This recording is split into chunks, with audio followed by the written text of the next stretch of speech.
There is a sucker born every minute, and my God, Time Magazine has just officially named Dragon Age the Veilguard as the best game of 2024.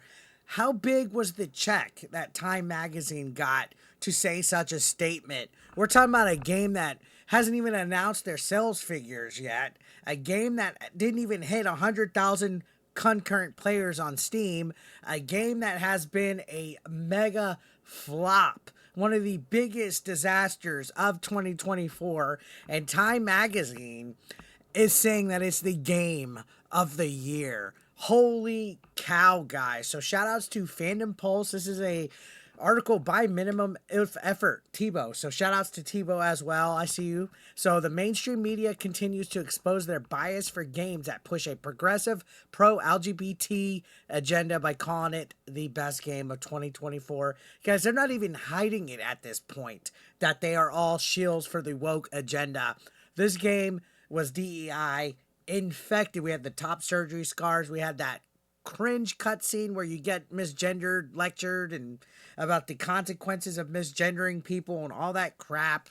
I can't even, my brain can't even like form a proper sentence about it. But yeah, I can't believe they've done the unthinkable and named it as a game of the year. So this article talks about the actual game of the year that we just saw where Astrobot won it. And this article says the 2024 Game Awards have come and gone, but the backlash stemming from several controversial snubs is far from over. The wildly popular Black Myth Wukong won the Player's Voice Award despite losing out on Game of the Year to Astrobot. I'm fine with Astrobot winning. I thought that was a cute game. It was adorable, had charming graphics, music, you name it. I'm not mad. Now, it says Stellar Blade, another massive Sony exclusive, was left off several categories entirely. No surprise. It was eventually defeated by Rebirth in the Best Score in Music category. As such, it's become exceedingly clear to the majority of gamers that the gap between actual gamers and those in games media have never been wider, and we've seen it.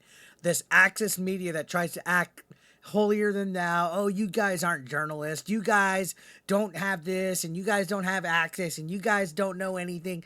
They act like snobs, but meanwhile, they're deep in the pockets and wallets of each other. The industry, the whole club, you're not in it. If you're not part of Access Media, you're not part of the little clique that's going on where they pay you off to shill, to write hit pieces on people that go against the grain, to write damage control for people like Sweet Baby Inc. They're all paid fucking shills, and they're all woke, okay? It's literally like a gaming journalist cabal. And as retarded as that sounds, it is as retarded as it really is in reality.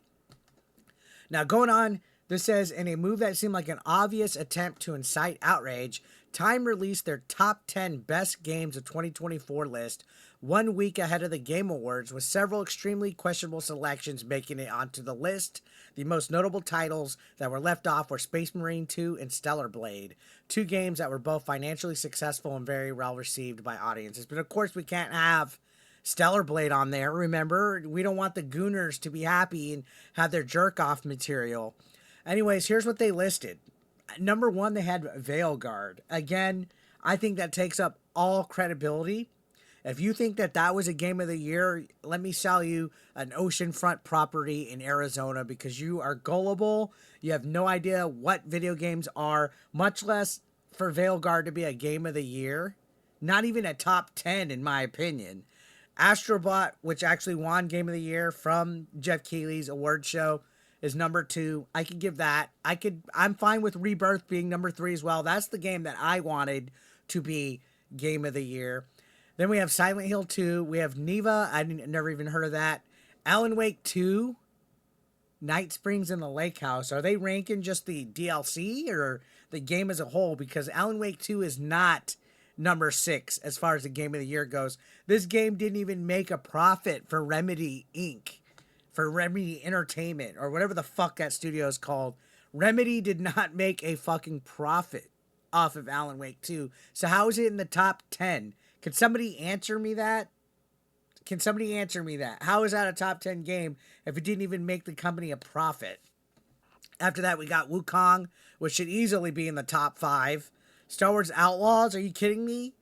Ubisoft came out and said that that was a flop, that the launch of it was a lot softer than they expected, that they wanted to sell more copies. Sure, the game itself, the game mechanics were okay. It was an Ubisoft open world game, but a top 10? No. Lego Horizon Adventures, again, another game that farted. It came and went like a fart. Helldivers 2 should be in the top 10. I'll agree with that one. So going on, it says it's almost impossible to discern what Time was thinking when making these selections. There were 2 Alan Wake DLCs that shared the 6th spot. So yeah, I guess it was DLC as number 2. Even then, Alan Wake 2 didn't make a profit.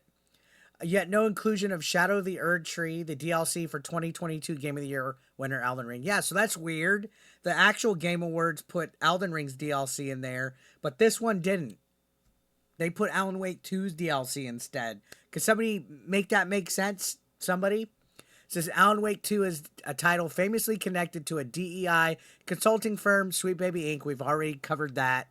And as of right now, has yet to make a profit. By comparison, Elden Ring is one of the most successful and heavily awarded games of all time.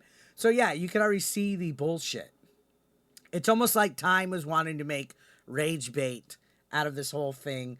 Now this says Star Wars Outlaws making the list at 8 is even more laughable, given that this title has yet to sell 2 million copies, just like what I said. That is a joke. And it has been an absolute public relations nightmare for Ubisoft. Again, Ubisoft can do nothing right this year. They've been fumbling. Going on, it says, dropping Helldivers 2 all the way down to 10 behind Lego Horizon Adventures, a game that had an all-time peak on Steam of 602 players, is a blatant display of disrespect for the developers and player base. Helldivers 2 had a lot of fucking hype. That was like a early contender for Game of the Year. Again, Lego Horizon Adventures, I just heard about it when it came out, and nobody I know had even played it. Nobody I know had even written a review or did a video review about it. I don't even recall the gaming activist, journos, writing anything sensible about it and praising it. That game just came out and I forgot about it. But Helldivers 2 had a lot of fucking hype, a lot of coverage, everything about it. For it to be at number 10 on the Time magazine list, while Dragon Age Veilguard is number 1, that's fucking retarded. So, going on, Minimal Effort Tebow says, most egregious, however, was the replacement of Dragon Age the Veilguard at 1.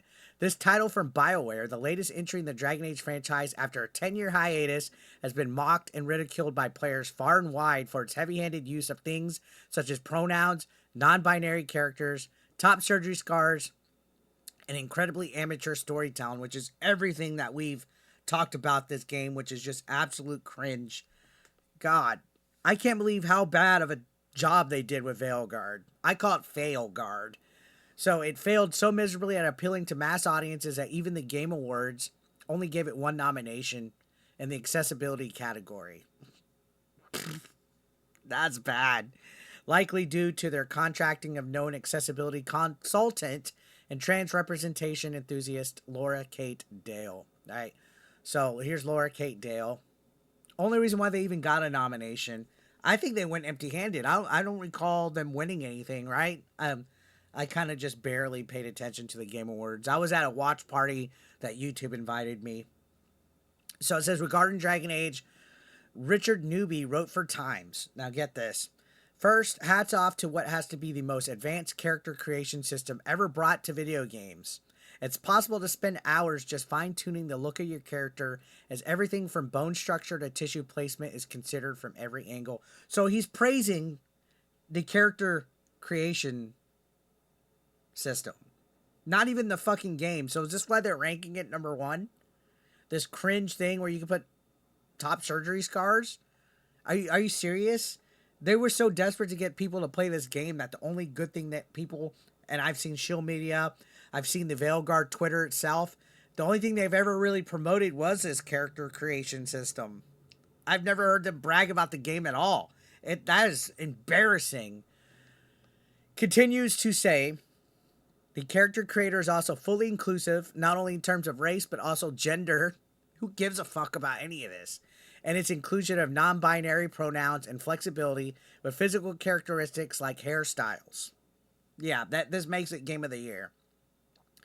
Before the game even begins, There's an effort to make the Veilguard feel personal and truly put the gamer behind the character. That does not make a game of the year, guys.